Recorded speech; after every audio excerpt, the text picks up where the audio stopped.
That's what we She need. nailed that. She totally nailed that. Omni. That song You will need to go to forever American Idol remind with me us. of. That song will forever remind me of Married with Children. Yeah. There's always Monday, Tuesday, happy days. Tuesday. Yeah, that's a great one too. All right, next bubble. Yes, that's what they call it. They call it a monad. That's what they call. So it's just the mind expression. I get you can call it a soul. It's what we call what people refer to as a soul. It's called monads. Monads. Okay, cool. Right. Tell us where you're from. Tell us what you're getting into. Tell us what you want to talk about. Yeah. Okay. So it's operating in it's your operating system then. It's just smoothly operating in the background all the time. There you go. Yeah. Definitely. You guys are for real breaking my mind. Stop. No, I'm kidding. You don't have to stop. But yeah, you're breaking my brain mostly. Yeah. Man, that reminded me of fucking Marilyn Manson in his interview. It's like, don't do drugs; it hurts your brain. All right, here's a tiny little music break for everybody. Everybody, let's take a deep breath together. A little cleanse. Shake it all out. Big breath in. Hold it.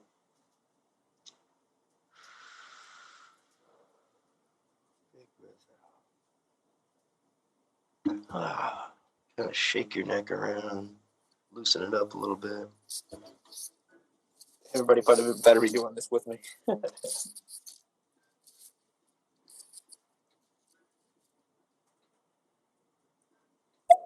Yeah, there's really no. We differentiate between subconscious and conscious. But if you realize that, like, even when we're asleep, sometimes we could do precise things. So we just differentiate it between, sleeping. We call it sleep and awake, but it's all just different phases of consciousness, basically. Joe, I got a question. Like, how come, like, sometimes when you wake up, you don't even get to see, like you don't remember dreams and stuff? It's, I don't know. Well, because they're trapped in your subconscious. But there's dream work. So dream work. You can do.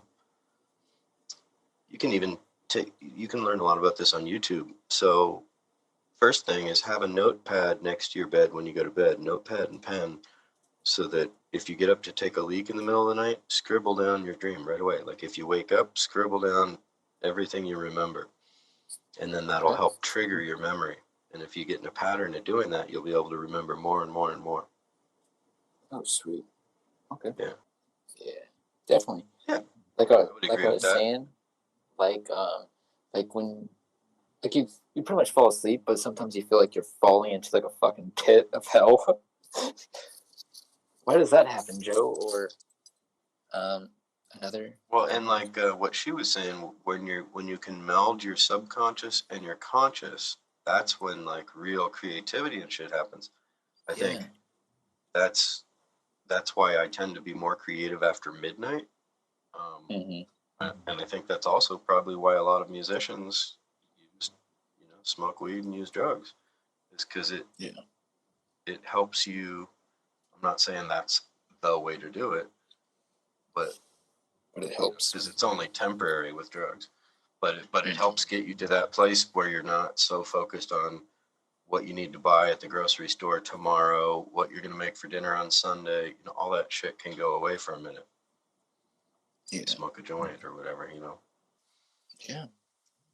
I would say that's a good assertion. Hey, everybody listening, thanks for being here.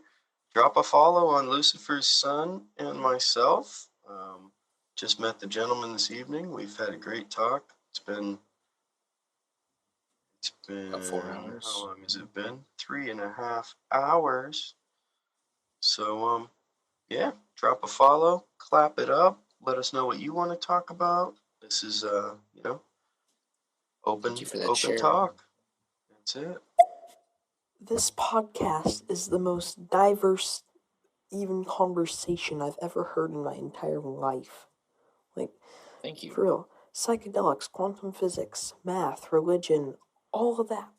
Holy shit. Yeah, we all try to break it down. All in 3.5 hours. Yeah, we have talked a lot about everything, man. Yeah, exactly. So if you guys like Aliens, diving deep, follow us both. Because fucking moon. This is nothing. We're touching the iceberg on all these topics, but we could go into each one of these topics for 3 hours. Yeah. If you have any questions, feel free to ask. Yeah, please bring up any topics you want, questions, whether it's about whatever, anything. Shoot from the hip. We're here for you. We're listening. Next to Boo. I swear, you guys better publish this fucking shit. I don't give a fuck. I don't give a fuck, motherfucker. I would think that consciousness is all animals are conscious, but I think like understanding our carbon footprint and stuff like that, that's because our niche is intelligence and our brain evolved to be intelligent. So I think I would call those things being sentient. Like that's like taking consciousness a little further, where we become sentient and completely aware. That's, I guess, it's just semantics, but I agree too. Yeah, I think it's semantics. I mean, sentient, conscious, who's to say how conscious a cat or a dog is, right? Because we're stuck in our perspective, judging them with our ego, right? So, I don't know. But, you've heard of how intelligent a dolphin is or a whale, so. Oh, yeah, Who definitely. knows? I'll go with sentient, so maybe they don't have what we call consciousness, but they're sentient. They have feelings and thoughts, and they love their families, and I'll give that to every living thing on this planet. A blade of grass, to me, is a sentient being. Omni, I'm probably, like you said, about publishing this stuff. I probably ended up putting like all these interviews on my YouTube, so we can get more fans in here, so you can talk to Another Thing and me, myself, and all that, so we can get more people up in here to learn. Yeah, absolutely. Yeah, and and I'll probably put this up on my podcast as well. Right. Absolutely. Wait, hold up. I missed out on alien talk. Can I get a quick, brief summary about what you guys said about aliens? I'm following the both of y'all. Well, thank you, Offline. So, go for a it. brief summary, Ms. Offline. Thank you for the follow. Thank you. For a brief summary, we're referencing the. Sorry about that noise. We're referencing the ancient Sumerian cuneiform text and also the Book of Enoch, which both speak about, quote unquote, the gods coming from the heavens above, finding earth women to be beautiful, taking them as their brides, and then giving birth to this kind of intermediate half-breed race that was called the Nephilim, and apparently they were giants. So there's all this mythology. Every culture has a mythology of giants, Jason and the Argonauts, and that kind of stuff. But there's actually skeletal remains of these giants that have been found all over the world. There's the oblong skulls of Peru. There's the caves of Lovelock, Nevada. And then there's the burial mounds throughout the Midwest of the United States that are thought to be the same thing, the burial mounds of these giants. And many of scientists believe all these dinosaur bones and museums